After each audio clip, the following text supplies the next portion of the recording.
Revelation 3820. From the 8th of July 1946. Free will.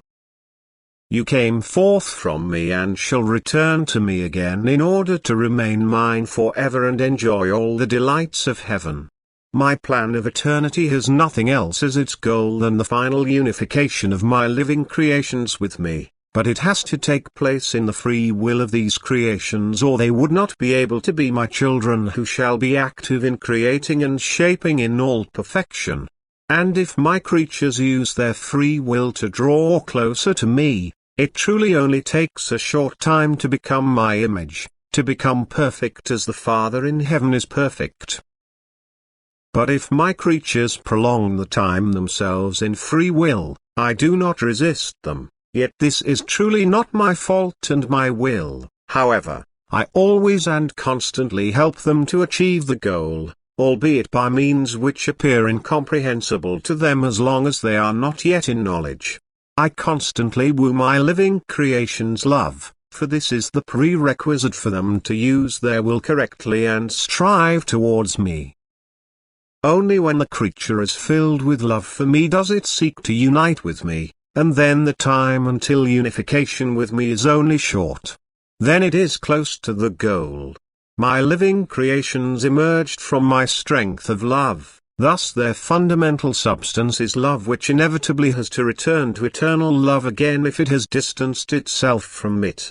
For the strength from me is indivisible, it cannot be lost. Only the creature can no longer recognize itself as what it is, and in this ignorance keep itself away from me as long as it wants to endure a powerless state which is the result of its distance from me.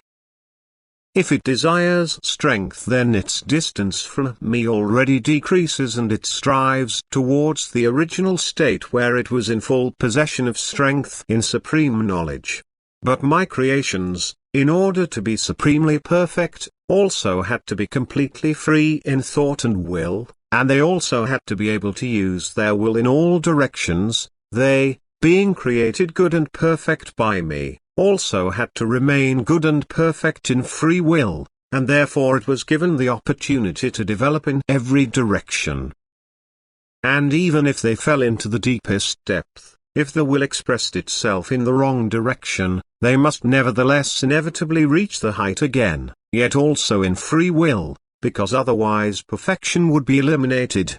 And only love for me, for the origin of themselves, lets their will become active in the right direction, which is why I constantly court their love, which is why I always and constantly approach my living creations in the stage of free will where it has to prove itself. Nothing will be lost in eternity that has come forth from me, but so that it does not have to languish at a distance from me for eternities I use all means, for only my nearness means happiness and bliss for the created by me. But any distance from me means wretchedness, darkness and lack of strength. A state which is greatest torment for that which came forth in all freedom and strength. Yet in order to form true children from my living creations, who shall possess all the Father's rights and enter the Father's inheritance, I cannot impose any restriction on their will. They must find their way to me of their own accord. They must love me with all their heart and press towards me, and I will draw them to my heart with joy and make them blissfully happy for all eternity.